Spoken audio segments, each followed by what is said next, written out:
Guddiga isku xidhka iyo dib u hawlgelinta heshiiska adeegsiga shaqaalaha ee Soomaaliya iyo kuwa dowladda Qatar ayaa habeennimadii ay Arbacadu soo galeysay 12 November waxa ay magaalada Dooxa ku kala saxeexdeen qorshe hawleedka lagu fulinayo heshiiska ay labada dal hore u gaadheen oo ahaa isdhaafsiga dhaqaalaha.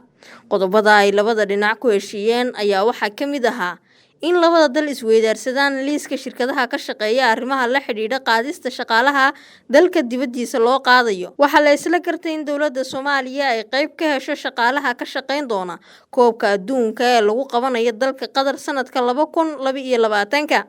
Dowladda Qatar waxa ay adkeynaysaa ahmiyadda ay leedahay in shaqaalaha Soomaaliyeed uu u furan yahay suuqyada shaqada ee dalka Qatar. Waxaa sidoo kale la isla gartay in la abuuro diiwaan laga heli karo xogta iyo macluumaadka shaqaalaha Soomaaliyeed oo dhammaystiran.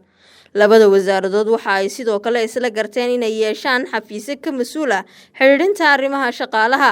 Soomaaliya waxa uu qaabilsan xafiiska xiriirka arrimaha Carabta ee wasaaradda shaqada. Sidoo kale dowladda Qatar waxa uu qaabilsan xafiiska xiriirka caalamiga ah ee shaqaalaha.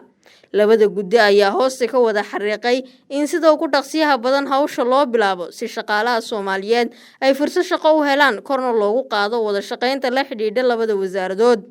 Heshiiska labada dal waxaa la saxeexay sanadkii 1983 iyadoo dib loo howlgeliyay dabayaaqadii bishii Sebtembar ee sanadkan kadib markii wasiirka wasaaradda shaqada iyo arrimaha bulshada xukuumadda federaalka Soomaaliya Mudane Sidiiq Xirsi Warfaa uu safar shaqo ku tagay dalka Qatar halkaas oo uu kula kulmay mas'uuliyiin kala duwan oo uu ka mid yahay wasiirka wasaaradda horumarinta maamulka shaqada iyo arrimaha bulshada ee dalka Qatar Maxamed bin Yuusuf Al Uthman. Xilligaas wasaaradaha shaqada ee labada dal waxa ay soo magacaabeen guddi ka kooban 6 xubnood oo loo xil saaray isku xidhka iyo dhaqangelinta heshiiska.